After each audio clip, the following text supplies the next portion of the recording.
Hi, everybody. Hassan Shariq, regulated Canadian immigration consultant, back with another live session, the weekly live session that we do on the weekends. I hope in my prayers that all of you, along with your families, are doing really well wherever in the world you are. Things are improving quite significantly. There is more and more, like in different countries, lockdowns are being taken away, and more and more people are sort of coming back to the normal lifestyles. I'll just wait for a few moments before we have some people joining in today. This session is on Saturday. Normally, I've been doing it on Sundays, but because of some family commitments and stuff, because this is my family time that I do these sessions, so I am thinking of shifting this on to Saturdays. I greatly appreciate your feedback in terms of, because this session is for the general public. This is not for a business purpose as such. But I'd greatly appreciate your feedback in terms of when do you suggest that this session will be more effective. My plan is doing it on Saturdays in terms of timings, because I know a lot of people who watch these sessions are in South Asia, a good number in India, a good number in Pakistan, Middle East as well. So I'd like to have some feedback from you guys as to when should we be doing this session. Fair enough. So first of all, already into the session for a few minutes. So I'll talk about some of the updates, which I thought, and there's quite a few. First of all, for those of you who know that there were a few Pnp rounds of invitations in the last week. It was a happening week. We had a lot of stuff. So first of all, first thing that I would like to mention is that we had so I'll just share the screen as well. Yeah. So there we have. We had a draw by Ontario, OINP, Ontario Immigrant Nominee Program. And this is one program that I have been consistently talking about. A lot of people have been asking me what are the different Pnp options that are available for applicants who are outside of Canada, because we all know that the Federal Skilled Worker Program has become very, very competitive. So OINP is one of the programs which still is running sound and firm. Regular draws are happening. They are very competitive now. The reason is that the scores in FSWP are very, very high. But this is a program that people from specific occupations can definitely look into. So looking at the recent draw, which happened, which was August the 26th, that's when we had the OINP draw. And as I mentioned, the cutoff CRF was pretty high. It was 466 to 475, which is competitive. But we know that first, we are not really certain about how IRCC is going to roll out its express entry draw policy. It might be a mix of all-inclusive and some targeted draws. So the possibility of being invited as an FSWP applicant might be less than how it was beginning of the year. So people might still be looking for PNP options, even if they have very high CRS scores. So the cutoff CRS for this particular draw by PNP draw by Ontario was 466 to 475. And the professions, if you have a look, so these are 6 or 7 professions that I've kept telling about that there is opportunity. So there is the tech draw that Ontario conducts. It has 6 to 7 professions. They are usually software engineers, web developers, and people like this. And there is this general draw that they conduct every now and then. People who are financial managers, advertising, marketing, and public relations managers 01 to 4, corporate sales managers, financial auditors and accountants, other financial officers, professional occupation and business management consulting, registered nurses, and more importantly, allied primary health practitioners. Now, keep in mind, I've had a few questions from people where they've asked that they are medical doctors and stuff. So are they eligible for this? If you're a general practitioner, a GP, you're not included as an allied primary health practitioner. But we all know that a lot of applicants from South Asia, from Middle East, from other parts of the world, they do fall into these 4 or 5 knock codes that are there at the top. Like financial managers, there's a good number of people applying for that. Advertising managers, corporate sales managers, financial auditors and accountants. So people who have these professions, have high CRS score, and are looking for PNP options, OINP is a realistic possibility. I know a lot of people, they do their calculation, and because they've crossed the age bracket of 30 years, they're say maybe exactly 30 or 31, and at times they back out that once they do their CRS calculation, they feel that they will not be able to achieve the 470 plus CRS score for FSWP. If your age is just about 30 or 31, and you have one of these professions, you still have a good possibility under OINP. So it might not be might not be like that it's all over for you. Ontario Immigrant Nominee Program is a realistic possibility for people with this these knocks. And also keep in mind that right now it is very high, 466 to 475. But this is because there is a strong competition for the federal programs. The moment we start seeing regular draws happening, even if you look at the OINP trend, they did a draw some about a month and a half or 2 months ago, where they only invited people with Canadian experience. So that was different. Now that they're opening up, so it means that federal government will open up as well. Once the FSW or the all-inclusive cutoff score falls down, you have a realistic possibility of OINP score falling down as well. So so that's a strong possibility. This is something that I wanted to share first, and then another thing where we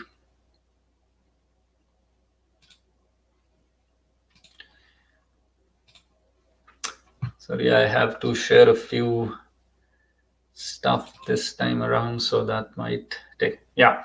So another PNP option that a lot of people ask about, or where there is a realistic possibility, is the Saskatchewan. What happened was that on the 26th of August, they conducted a draw, and they've been pretty generous in conducting their draws as well. Regular draws every few weeks. They invite a smaller number, but they do that. So on 26th August, they conducted a draw where the cutoff score for Saskatchewan Immigrant Nominee Program stood at 68. Now, it has been after about a year, a little less than a year, that the score has fallen down from 69. They've been inviting people. I'll just scroll down for you guys. So these are all the draws that they've done in last about a year or so. And if you have a look, the third column that we have is the cutoff score on the Saskatchewan grid. It has been 78, 75, 69. You scroll down and you will not find a score falling down 69. So this has been after about a year that they've had a score of 68, although there were a few caveats to that. Now, keep in mind that for Saskatchewan, they have 2 streams for their PNP program. One is the occupations in demand, OIP, and the other is, if we scroll down and we have a look, so on the 14th of August, the draw that they conducted was occupations in demand and express entry. And this is how it is. So they have 2 streams. For express entry, for for a draw under SINP and express entry invitation, you must have an express entry profile created at that time. If you don't have an express entry profile created at that time, you are not eligible for an invitation under this. But the occupations in demand, even if you're not eligible for express entry, or if you're not part of the express entry pool, you can still be nominated for this. Like, you can submit your expression of interest with Saskatchewan, and you can be invited. Keep in mind that this is going to be the paper application. This is not going to be the electronic express entry application. So the processing time for this particular application will be way higher than the express entry applications that might take a year and a half or 2 years. But this particular draw which happened, this was not for people who were in the express entry pool. And there were a few caveats as well. They invited a healthy number, like it was about 570 people who were invited in this. But if you have a look, they had a few caveats in this. So first, they said that those who are selected, those with 69 points or higher, candidates with 68 points in connection to Saskatchewan. So 68 was for those who had a connection to Saskatchewan. They had an eligible relative in the province, or that they had a job offer or work experience or study. So 68 was only for people who had a connection. Moving on, candidates with 68 points and had 10 years of work experience and a language level of CLB 8 or higher. So this is attractive for applicants who are outside of Canada, because if you have 10 years of work experience, that means that you're fetching highest number of points. If you have CLB 8, you're fetching highest number of points for IELTS. Now, these 2 points might only be because of your age. So that's where you might have had an invitation only for the reason that your age was beyond 34. So even for people from outside of Canada, this is a good possibility, because I know that a lot of people did meet these profiles, like a lot of potential clients who inquired with us. There were people who were just beyond 35, 34, and were losing those 2 points.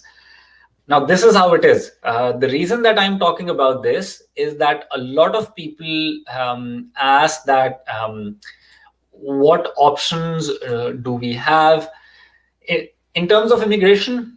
If you want to, a lot of applicants can be just there on the margin.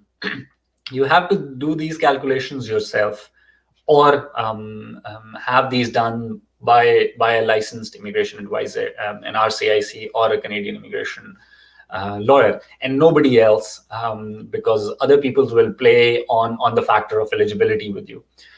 If you are a borderline case, yes, you are there, and with how competitive the things are now, there is a chance that you might not have an invitation. But keep in mind, you will only have an invitation if you're part of the pool, or if your expression of interest has been submitted. For those who are waiting for things to get better and are still outside of the system, they don't have a chance of being invited. So keep in mind that if you want to be invited, you have to proceed with the process. You have to get your ECA done. You have to have your IELTS done, and then probably you have to submit your expression of interest.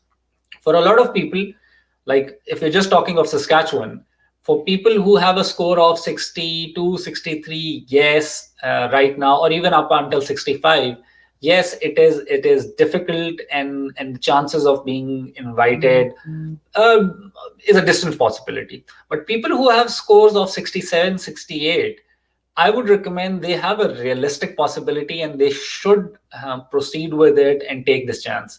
It's going to become more competitive. But with these slight variations that happen, only people who are part of the pool can take the benefit.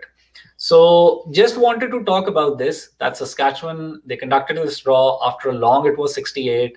and for people who are outside of Canada and have CLB 8, 10 years of experience, a master's degree, probably only because of their age that they were missing these points. This is a good opportunity, and there is if they've done this draw, there is a possibility that such draws might happen later on as well, and that's where you can get an invitation for people who have their age, say around 35, 36.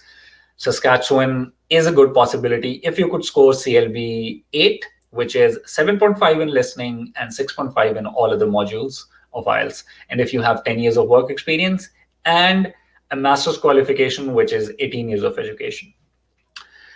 Fair enough. Moving on, I'll come to the questions. I think we do not have too many questions today. I'll come to that. A few of updates that I wanted to share. So I will share another screen,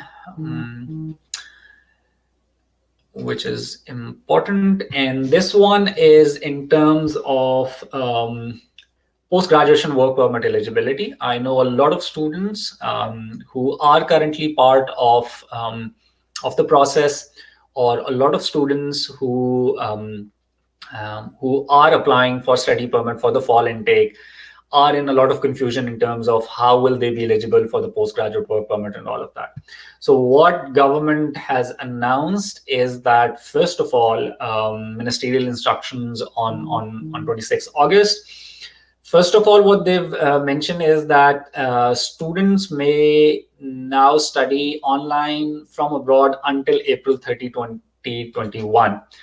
With no time deducted from the length of a future postgraduate work permit, provided 50% of their program of study is eventually completed in Canada.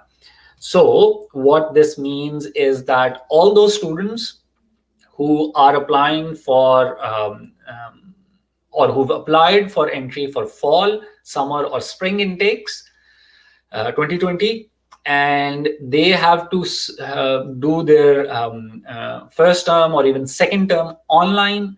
If they study online up until April 30, 2021, this time will not be deducted from their postgraduate work permit duration, with the condition that 50% of their program of study must be in India. So, sorry, not India. A lot of clients for this coming from India. So, a slip of tongue over there.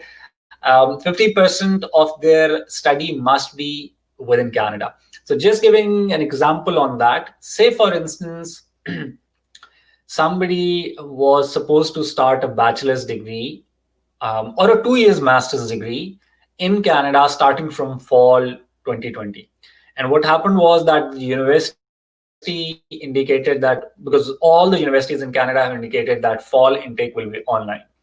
So student stays back in their home country, fall intake is online, and they study in their home country.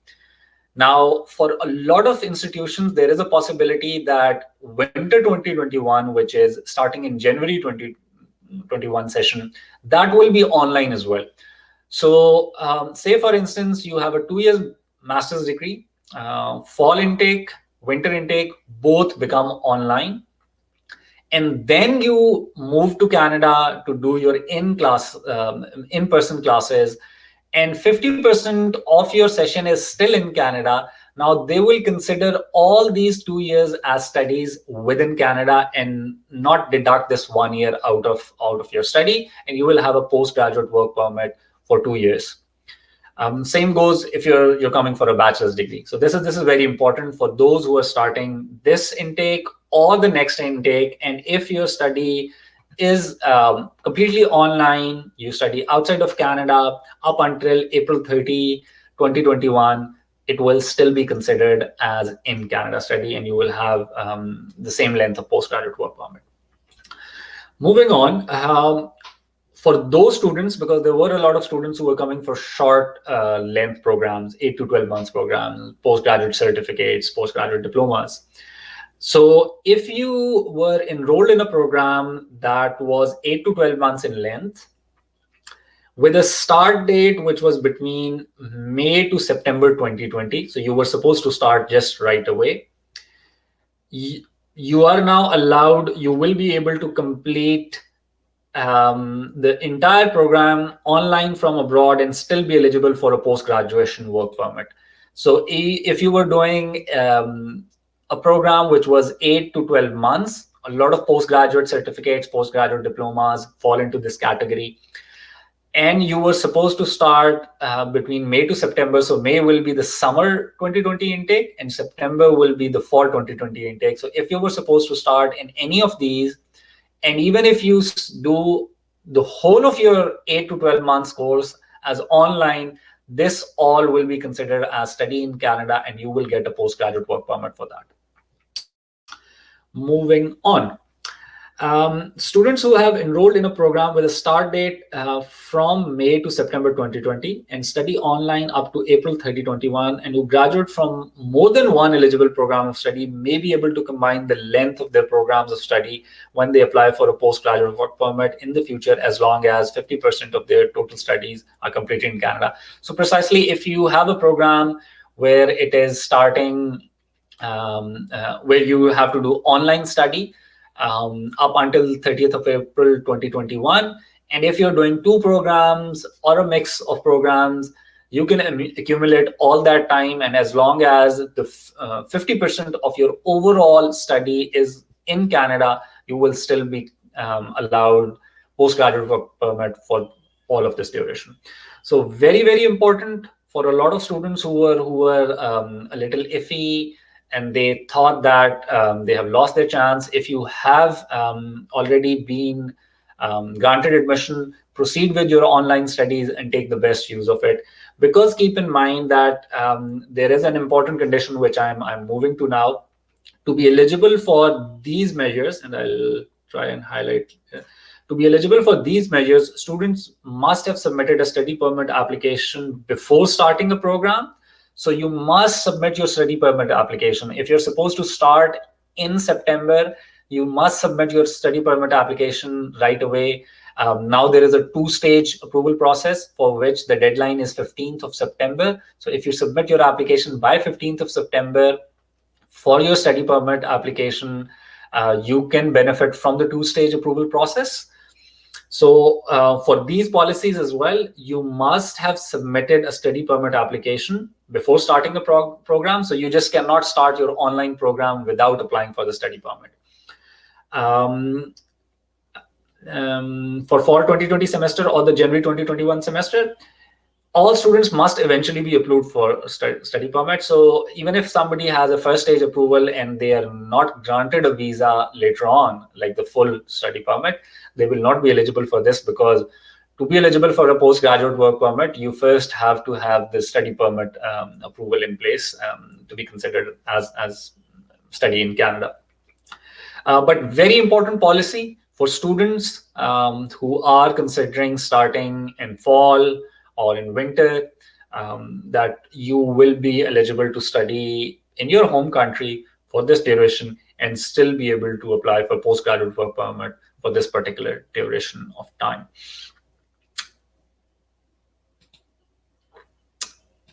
Okay. This one and last policy update that I'd like to share, and then I can move on to some questions that you folks have. And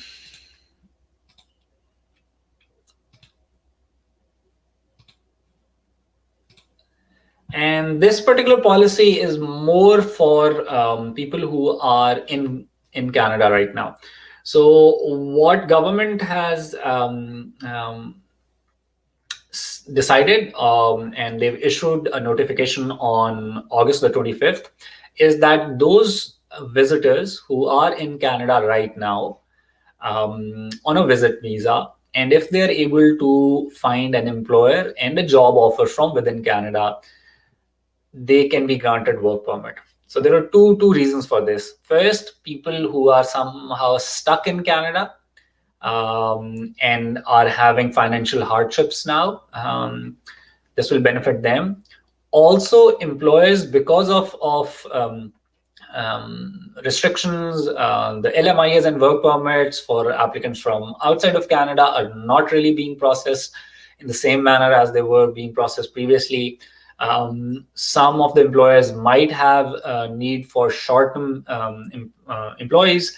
So to facilitate both these visitors who are somehow stuck in Canada right now, or for employers who are having difficulty having people approved for work permits and then having people travel into the country as well, government has announced that they are going to allow people who are on a work visa status in Canada right now, and they have a job offer, a valid job offer, they can be granted a work permit. Now, keep in mind, the reason that I wanted to share this in today's live session was that, yes, there is a good number of people in Canada who will be listening to me, but it is more important for people who are outside of Canada. And I have already started seeing on social media that a lot of these non-licensed consultants in different parts of the world have started promoting this, that if you have a visitor visa, that can be converted into a work permit. This is only for people who are already on a visitor visa and in Canada. So don't waste your money with people offering you that they'll first get you a visitor visa in some part of the world, and then you can travel to Canada and that can be changed into a work permit. This is only a temporary policy. If we look at the details of this, it clearly says, this is the paragraph. To be eligible, an applicant looking to benefit from this temporary public policy must have valid status in Canada as a visitor on the day they apply. They must already have it. It's not for those people who are going to apply afresh. Number one, have been in Canada on August 24, 2020 and remained in Canada. So for people who are already in Canada before this particular date, they have a job offer, so from an employer within Canada. Submit an application for employer-specific work permit that is supported by a labor market impact assessment or an LMIA exempt offer of employment no later than March 31, 2021. Meet all other standard admissibility criteria. So now keep in mind, don't really be fooled by a lot of promotions and offerings that might come your way. This is actually for people who are already in Canada, and then there's a lot of people in Canada who might have come here visiting on to look for a business. There is owner-operator LMIE people as well. So this is actually for those people who are in Canada, and not for those who still don't have a visa and are looking for a new visa. Yeah, so that's. So that's a few of the updates that I wanted to share today. Now I will move towards the questions that we have.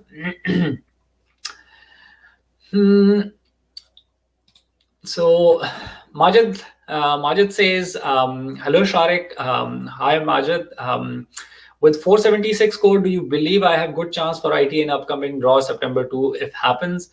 Majid, what I've decided that I'm not going to do any predictions on the cutoff CRS and the express entry draws itself, and that's why for those of you who watch my my live session, my videos regularly, you might have seen that I've not posted any prediction video lately, for the reason that there are a lot of variables which come into play. And then what I started seeing was that a lot of people were really relying on that, and then people were providing negative feedback as well. Although I always put a disclaimer that these are all calculations based opinions. So I do my own calculation and then I give my opinion that what that range can be. But I felt that a lot of people were taking it in a different way. So I'm not going to do any of the predictions. If there is an FSWP draw, like an all-inclusive draw, first, we do not know if IRCC is going to proceed with that or not. If it is an all-inclusive draw, if it is an alternative policy, last time, looking at the score that was there last time, 476 might have a good opportunity. You have a strong score, so I believe that you will be having an ITA in some months to come. But I will not be doing any predictions about scores or the draws itself. Simi Khan, for Saskatchewan Immigrant Nominee Program, they are inviting some specific professions only. Do you think they will invite other professions like 4166 in upcoming invitations? Good question, Simi. So the way it works is that all PNPs have specific professions where they feel that there is more demand, or where they have a shortage in the province, or the economy requires that particular professions. What we've seen with Saskatchewan is that they've been pretty consistent. There is a variation of a few knocks, maybe 3, 4, 5 knocks here and there, but in most cases there is about, I would say, about 25 knock codes which have been invited regularly. So if you are part of that group of knocks, there is a good chance. Otherwise, I don't feel that there is a strong chance of new knocks being added. There were a few knocks which were being invited, which have been taken out, but can't really say if the specific knock that you have might have an invitation in coming days or coming draws. Okay.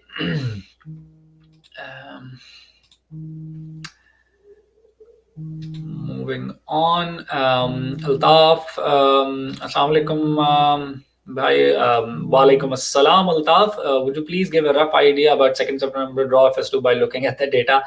Altaf, I am not getting into those details anymore because there's a lot of variables, and then unfortunately I've had this bad experience where people have sort of criticized me for that, and I like doing it pretty straight and easy.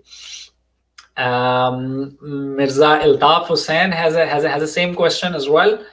I'm not sure if Altaf Hussain and Mirza Altaf Hussain are two same people. That's Facebook and that's YouTube.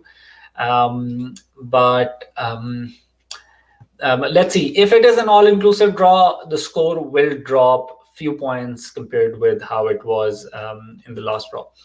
Mushtaq Ahmed says, hello, Mr. Shariq. Hi, Mushtaq. Hope you're well. Neelam Sharma.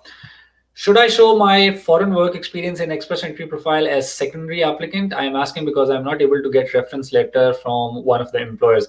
So Neelam, if you are, that's a good question. For all work experience for which you are not claiming points, you can put that in your personal history. And if it is a personal history thing, then you're not required to provide the work experience letter or work reference letter in the extensive way as it is required for your primary employment history. Even if you just have a letter stating that you worked at this organization from this particular date to that particular date, that will suffice. But if it is work experience for which you're claiming points, then you have to put it in your work experience, and then you have to provide documentation like the work experience letter itself, or if you're not able to source that or any of the important ingredients is missing, then you have to provide supporting documentation. If you have 3 years of work experience already shown in that, and you can provide documentation for that, my suggestion would be any other work experience, even if it is the same knock or if it is a different knock, you can put that in your personal history section. Only put a work experience for which you will be able to gain the maximum points for work experience, and you will be able to provide supporting documentation for that. Hope this answers. Sukhwinder, what is the future of FSWP candidates as latest trend is score drops below 470 because after 1 month? Let's see. As I mentioned, I'm not going to talk in depth about that. We will have to wait and see in terms of how IRCC conducts the draws now. We have seen that they have been alternating it. So let's see if it is an alternate draw. If it is a regular policy where it will be alternate draws, then definitely the cutoff CRS for Fswp will not fall as much as it was expected, or as I had pointed out as well previously. If we start seeing regular all-inclusive draws, then definitely it will fall. 470 is a good score. Let's hope for the best, because even if it is targeted draws, even if it is people who are CEC applicants and they're doing those draws, that means that people are moving out. So a lot of people who are CEC are high-scoring people. So even if they move out and then there is alternate draw, that helps the all-inclusive applicants as well. So it's not that all-inclusive applicants, the cutoff CRS for all-inclusive draws will not fall down if it is like an alternate draw policy, invitation policy. But definitely if it is an all-inclusive draw, which happens every other round of invitations, every second week, then definitely the drop in CRS will be higher compared with if it is an alternate policy. Hamadullah has the same question. Hi, Shariq, any predictions of CRS cutoff? Already talked on that. Asfan Yar, hi Shariq, always waiting for your live session. Asfan, that's very kind of you. I hope that I am able to add some value. Rashid Vadaich, Assalamu alaikum, sir. Teacher work experience is valid for immigration? Yes, it is valid. Teachers they apply for immigration. Just to keep in mind that if you're a teacher right now, there is none of the provincial nomination programs has opportunity for teachers. The only possibility that is there for teachers is under the Federal Skilled Worker Program, and so that's how it is. So that's all the questions that we have today. So I think we do not have a lot of people. It might be because I've been doing these sessions on Sunday and today I did it on a Saturday. I just wanted to try it out. I would encourage feedback from you folks if you would want to have this on a Saturday or a Sunday, because I think usually Sundays tend to have a larger number of applicants. If Saturday, what timing? Do provide your feedback. That's pretty much all from my side for today. If there aren't any more questions, we can sort of call it off. Just a few things to add. With more and more programs opening up, I do feel that for people who are who've got their ECS done, who are about to have their IELTS done or in the process, there are good possibilities if you're close to about 30 years of age. Things will become competitive in few months' time because a lot of countries are now opening up, and myself and my staff, we are seeing a larger number of potential clients writing to us, people submitting documents and IELTS and stuff as well. But what I believe is that for those people who are close to 30 years of age, they have 3 years of work experience, they have a master's degree, this is the time, maybe a year on, things will become even more competitive and people might lose their chances of immigrating to Canada under a skilled migration stream. We have a few. Tahir Shabir, nice haircut. Thanks a lot. Now that the stage 3 opening has happened here in Canada, I can go freely to my saloon and then get my haircut done. Previously, because of the lockdown for 4 months, couldn't have that done. So thanks a lot.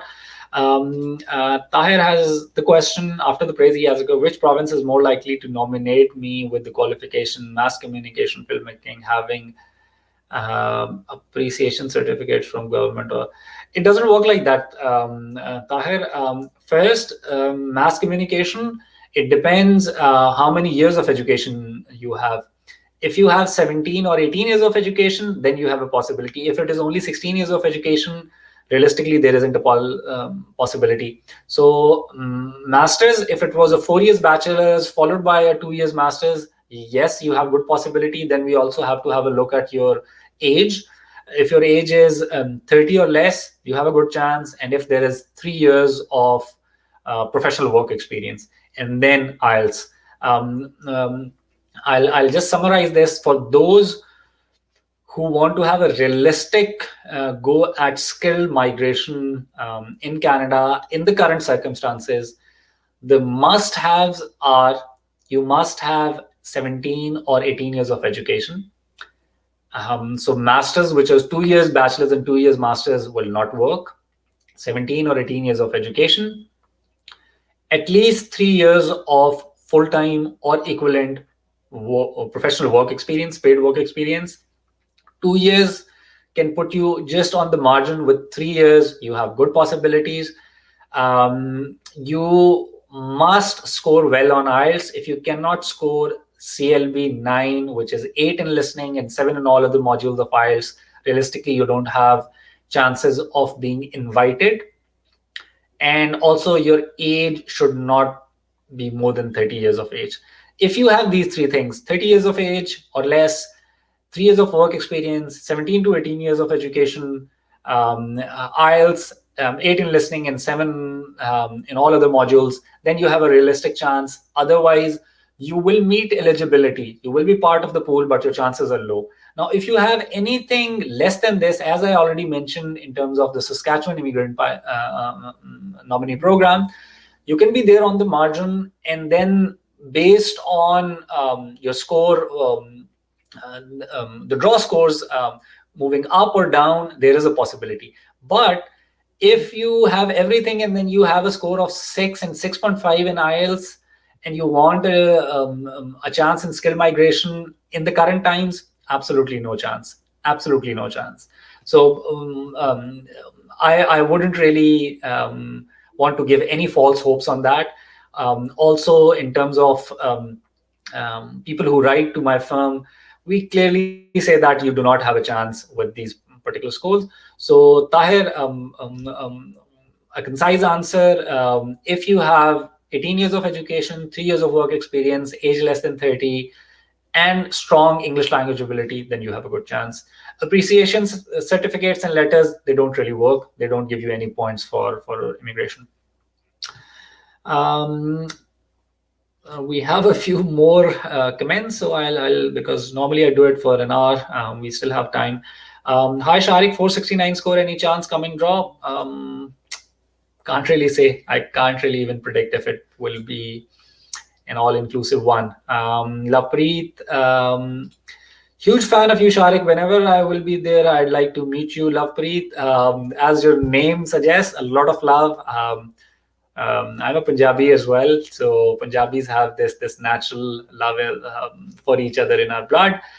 Whenever you're here, let me know, and we can definitely go out for coffee. We can go out for Tim Hortons, which is Timmy's, the most famous coffee chain here. Everybody drinks water and equal amount of Timmy's over here. So I'd love to host you whenever you're here. Hamadullah. 1 year of my wife work experience is in cash. We do have the experience letter and salary certificates, and for other 2 years we have bank slips. Should that be enough? If it is cash, you have to provide supporting documents, but it can be fine. It's not that you have to provide that. If the employer is willing to verify that, it can work, definitely, no issue. Karthik, hi, in next draw, the time of getting ITA, my experience will not be 3 years date-wise, but based on month, my points are calculated as 474. Can I accept? Excuse me. So, Karthik, good question. If on the basis of month, it is exactly 3 years, it will work. And if you're already continuing on that job, they do consider that. So there is that margin of error provided. Date is not an issue. If on the basis of month, so say for instance, the 3 years will actually complete on the 27th of August. Whereas your experience is actually 20 days less than that, that's fine. They do consider that. And say once you have ITA, by the time you submit, you've already crossed that. So there is that margin. By the excuse me, by the time they start looking at that, you will have time. So no issues with that.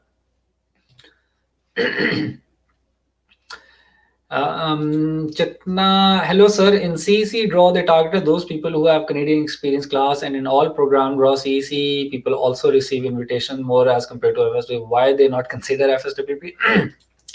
So that's not how it is. Chitna, keep in mind that in the express entry pool, larger number of applicants are FSWP applicants. CEC applicants are a smaller number.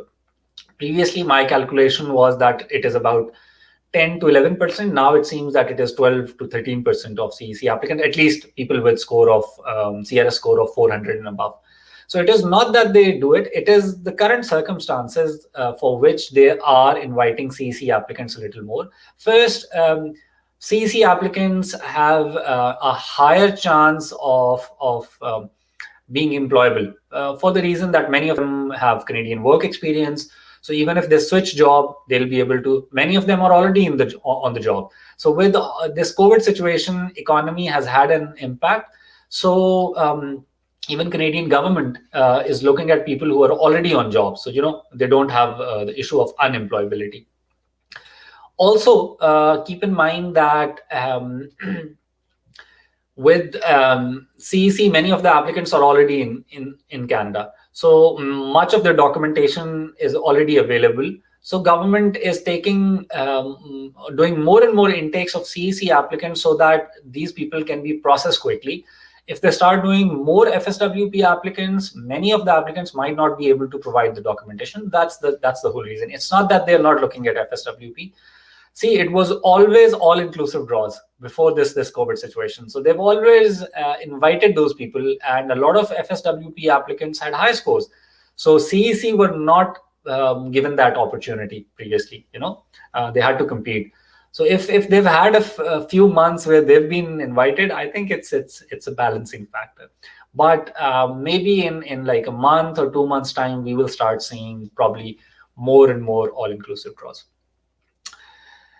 Merlin Matthew, hi Shariq, I have an IELTS CLB of 10, CRS of 468, and I'm 29. I've had the CRS of 468 since last October. Nothing has worked out until now. Merlin, with CLB 10, with age 29, I'm not sure where are you losing those points. So either you have a bachelor's degree, like you do not have a postgraduate diploma or a master's, that's where you're losing, or maybe your work experience is only 2 years. Any of these, if you could work on that will give you a major boost in your points. Depending on what knock code you have, there is a possibility of looking at some PNPs, like as I mentioned, the Ontario Immigrant Nominee Program. Again, it's very competitive, but based on the knock code. And also, depending if you have 2 years of work experience, if you can add that. I would also suggest, if there is a possibility, if you could do a 1-year postgraduate diploma in the country that you are in, that will greatly increase your score as well. But also keep in mind that you're 29. Once you hit 30, that's when you start losing some points as well. Rashid Waraich, if my wife apply immigration, then I need to do IELTS. It depends, Rashid. It depends on the points.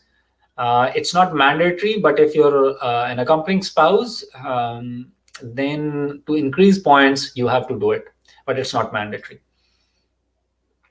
Marlene asks, any suggestion in increasing my score? Marlene, I've already mentioned a few points. I'll summarize again. If you could add 1 more year into your work experience, or if you could add a postgraduate diploma or certificate into your qualification.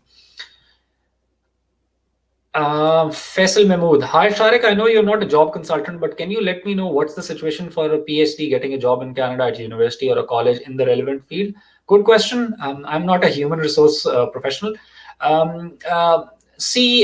When you move in, first keep in mind PhD and looking for jobs in academia is not all that easy. It's a very small, it's a niche. So, the number of jobs are limited, and it's not that there isn't competition. Here in Canada, there's a lot of competition even from applicants from US, and this is where people can be hired on work permits as well. So a lot will depend on your overall profile. The jobs are there. There's about 100 universities in Canada.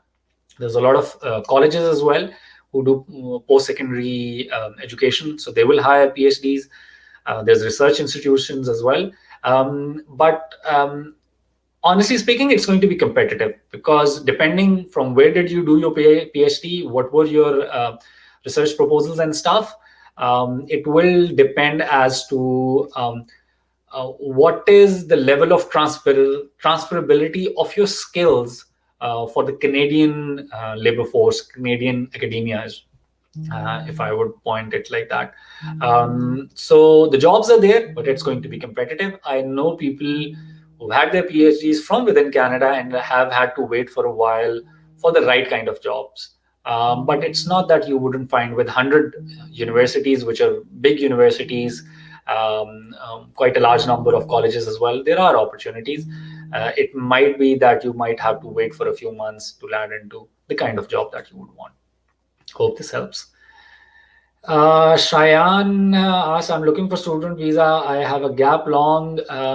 Cheyenne, gap, this is a term that is used in a very wrong manner. If you've been working, if you've been on a job, that's not a gap. If you have a gap and you have justification, still your study permit application can be applied. It is just how you present the case. As legal experts, we look at things in a different way. So if we can provide justification, we can submit an application, and there is every chance that it can be approved. With a study permit application which has no gap, it's not that they are confirmed a visa. Still, there's a possibility of a rejection. So depends on your case. Merlin, I have a master's in hospital and healthcare management. I have a work experience of 4 years. Merlin,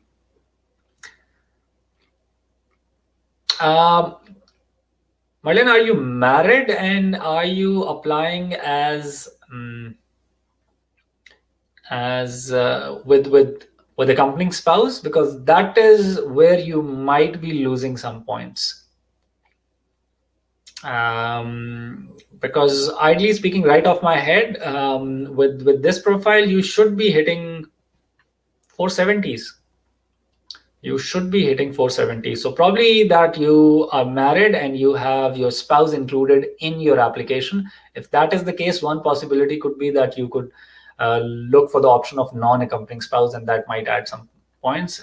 Once you get your invitation, you move to Canada, then you can apply for spousal sponsorship for your spouse. Akash, how is 458 CRS? I have 778 IELTS, so that's the max I can get. Akash, 458 for long was a very good score. These days, it's not so good. I wouldn't really give very high hopes for FSW, at least. If it is 458. Depending on what knock you have, you might have some possibility in Oinp, Ontario Immigrant Nominee Program. Arjun, our regular attendee, hope you're doing well, Arjun. Any view on CRS dropping to 417 this year with current draw format? Arjun, I've already mentioned, I don't know when did you join. I'm not going to do specific predictions on draws and stuff. There's a lot of variables, things are changing. And very honestly, it's more of a personal thing where I do these predictions on basis of calculation, and people have come up with very negative feedback on that. So I can't really say if it will drop below 470. We'll have to wait and see how the pattern moves forward. Like if it is alternate draws, then the chances of all-inclusive cut-off CRS falling down too much are not that high. If we start to see all-inclusive draws happening frequently as they were happening before the COVID situation, then yes, there is a likelihood that it will drop more, and it might be close to 470. Salim Khan, how are you? I'm doing well, Salim. I hope you are doing good as well. We are at 54-minute mark, so I just have a few queries. I'll take a few. Daljit Singh, hi sir, CRS 459, is there any chance in current year? 459 doesn't seem all that likely. With 459, the only possibility that I see is probably a provincial nomination like the Ontario Immigrant Nominee Program, if your NOC is part of the high demand professions that are there. Arjun, hi Shariq, hope you and your family joined 10 minutes back. We'll watch the video once the live session. Yeah, Arjun, you can watch it. I did mention that I'm not doing a lot of because there's a lot of things are changing very rapidly. We are still not confirmed as to what the IRCC policy is. So I feel that it is not the right thing for me to give very specific predictions. And that's why I've sort of backed away from that. We'll wait and see. If it is an all-inclusive draw on the second, then definitely the cutoff CRS will fall down. But we have to see how IRCC moves. If these are alternate draws, then definitely like there is a CEC draw and then there is an all-inclusive draw, then naturally the cutoff CRS for FSW applicants will most likely not be dropping as much as I had expected and as and the opinion that I gave. So it might just stay close to 470s, but we'll have to wait and see how things move. Merlin, I'm married and have applied with an accompanying spouse. Would you suggest any other ways we could increase our score bar apart from applying as single applicant? No, Merlin, because you have the master's, you have 4 years. No other possibility. The other possibility would be doing a French exam, but that's a long shot. I don't think so that it will be possible for you to do that. The best bet for you will be going non-accompanying spouse, because see, a lot of times, and this is a regular thing I do with my clients. I have to do a lot of psychological consulting as well. Getting into the system is important. I know it is for a married person. I'm a family person as well. It is very, very hard for people to go onto that route, that they apply, they get the PR, they move to Canada, and then they invite their spouse. But getting into the system is the important thing right now. That should be your first objective. By doing this, you might increase your score, and you get an invitation. Once you have an invitation, now it's once you get the invitation, you become a PR, you land over here, you can have your initial documentation done, get your PR card, you can apply for your spouse, and then you can travel back to your home country and be with your spouse. Once the PR process is finalized for your spouse, the two of you can travel together and then become economically established in Canada. So not necessarily that you have to stay away from your spouse for like an extended time period, but with accompanying spouse, I think 468 might not be all that a strong score. The choice is ultimately yours. Faisal, I have a PhD from USA and currently working in a public uni here in Pakistan. I'm a bit familiar with the work culture and also it's competitive. So I guess initially I'll try my luck for a postdoc. Yeah, that's how you do it. That's how you do it. If you have your qualification from US, then you have a good chance of that, and you understand the work culture as well. So as I said that, again, this is not my forte, but I know a couple of people from within my own circle who have their PhDs from here and have had some tough time. But then that also depends that what is your focus area. depending on what subject you teach or you work in. If it is a widely accepted subject, you might have more job opportunities. Sometimes people have these very niche areas, and at times they struggle with finding the jobs. Okay, so we are at the hour mark. I'll take last two questions and comments. Daljit, having teaching experience of 3 years with CRS 459, in which province I will try, sir, please help. Daljit, teaching experience right now is not in demand for any of the provincial nomination. If you have teaching experience, you have to try the Federal Skilled Worker Program. One of the reasons for that is that all provinces require you to have teaching licensing. So any teaching that you've done outside of Canada might not be transferable. The skill might not be transferable. So for teachers, school teachers, your best bet is Federal Skilled Worker Program. Dureshwar, hi from Pakistan. Dureshwar, hi, Shawar from Pakistan. Which province is good for research jobs? My score is for... Now, research job, I don't know what do you mean by research jobs. Research jobs are there in every province, every town. Now, it depends what sort of research do you do. We'll have to know your exact knock code. 472 is a very good score, and you can realistically look at chances of being invited under the Federal Skilled Worker Program. Just stay put. Samandeep is asking, what is the prediction FSW? I'm not doing the predictions anymore, Samandeep. Merlin, appreciate the advice. Much appreciated, Merlin, for your thanks. And hopefully you're able to fulfill your Canadian dream by doing this way. If you're here, let me know. Just like Lavdeep Singh, you're welcome for a coffee with me as well. And Karthik, to cover 3 years, I work with 4 employers. Just reference letters will do from them. All are cash salary with IRCC raise ADR. Cause of this, also will high blood pressure lead to rejection of application? No, high blood pressure will not lead to rejection. This is something that's perfectly fine. The medical system over here can take care of that.